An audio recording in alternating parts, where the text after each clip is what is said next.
this, top 5 this, tier list for this, tier list for that. He then started speaking on certain topics and changes, making, I guess, videos about the community as a whole. That's what I was trying to say. So he got to that point because he played the game a lot, right? But what made him start? He just did it.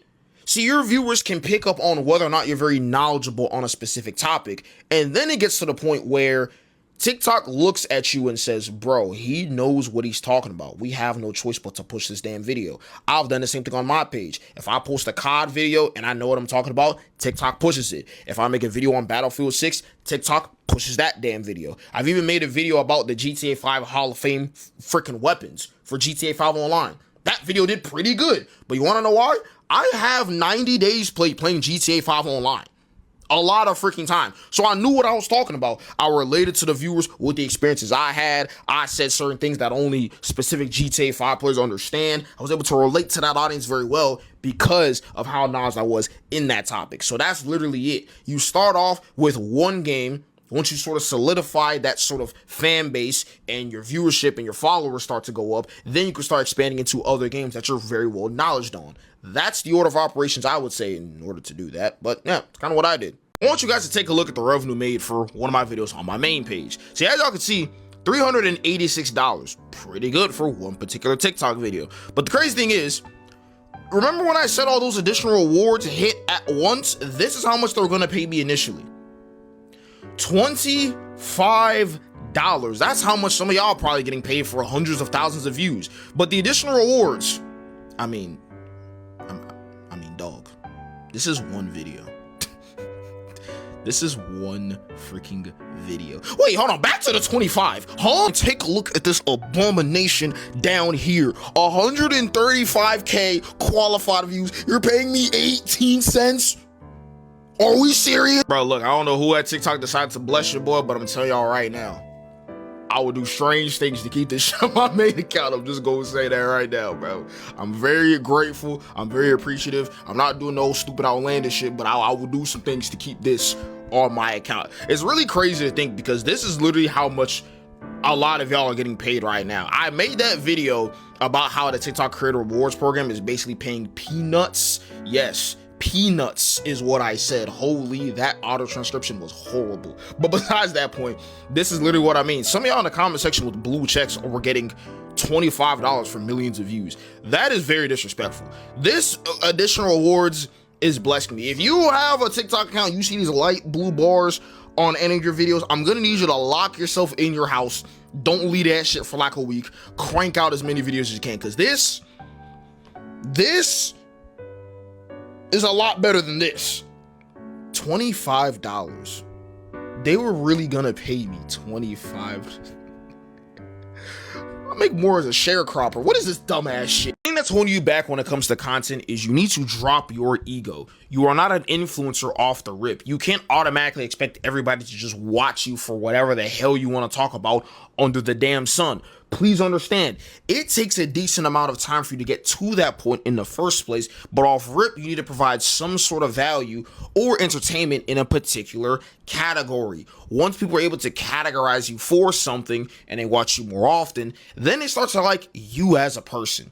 See, it's a process. No, everybody wants to skip the process. I don't understand why. Y'all do understand that's when you gain the biggest or the most loyal supporters through that process. If you skip that process, then you have no loyal supporters. I'm sorry. I can't tell you how many times I've seen people who are like 1 or 2 hit wonders, and then they all of a sudden think all their videos need to match up with how that one viral video performed. Yet every content, or every piece of content afterwards does not match up with that viral freaking video they had 10 months ago, and they're still trying to sit here and wonder, why do I have 35,000 followers and I get 200 views? Because the thing that made you get those 35,000 followers is not what you do now. I've learned that hand gestures tends to be a very great technique in order to keep viewers engaged or to keep the audience engaged, whether you're speaking in a presentation or you're talking in a video.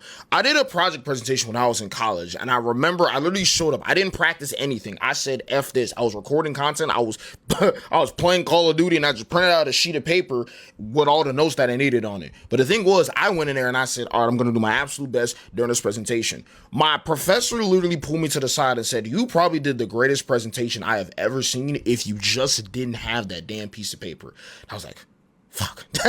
But he mentioned that that was the only thing that was wrong. He said the way I scanned across the entire room, the hand gestures I used when I was speaking, the hand gestures was almost the method of me pacing my speech. He broke down so much of what I was saying during that speech. And I was like, dog, I didn't even realize this shit, to be honest with you. But it's like I mentioned in a previous video, you need some sort of feedback to understand whether you're doing the right thing or not. And that's when I realized, yeah, you can pace yourself with your hand gestures. And I was doing that for a while, but I did that unintentionally because at a certain point in my life, I had an issue speaking, but I started using my hands as a way to almost calm myself down and relax.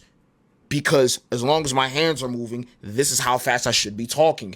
And I just did that to get comfortable with speaking. I didn't realize that that's what I'm supposed to do. And that's a great technique to keep people engaged.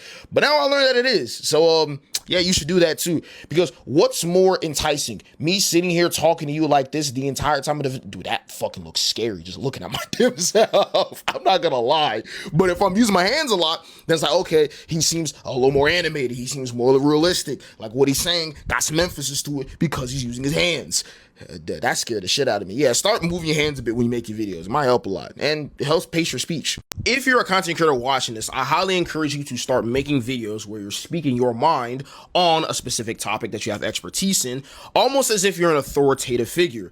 I say to do this because if you have expertise in what you're talking about, or if essentially if you know what you're talking about, people are more inclined to listen to you. You do know that, right? And it almost solidifies your credibility on this platform or any platform that video is posted to. I'll give a great example. Say somebody made a very harsh and ridiculous video on what it actually took to become a content creator. Now, say, for example, Gary Vee reacted to that video and gave his perspective. I'm going to want to hear what Gary Vee has to say because he's Gary Vee. But that's the point I'm making. See, once you get to a point where you've learned enough and you kind of know what you're talking about, if you're saying things that make sense, and let's say people don't know you, they'll respect what you're saying, hear what you got to say, and be like, huh, that person offered a great perspective, or this person sounds like they know what they're talking about. You have now established yourself as a credible figure to speak on a certain topic. An example, if you make content on combat sports, and let's say, for example, people are having an argument on social media whether or not boxing is more difficult than MMA, you can give your own 2 cents on that. And to be completely honest with you, it kind of doesn't really matter what the hell you say because you have clear evidence on your page that you do know what you're talking about. I did a video like this not too long ago speaking on the Hub's life situation because apparently he was caught on live begging for galaxies. Now, there's nothing wrong with somebody going through a rough patch in life, but I pointed out that the main reason why at least his viewership dropped, or essentially why he's doing this dumb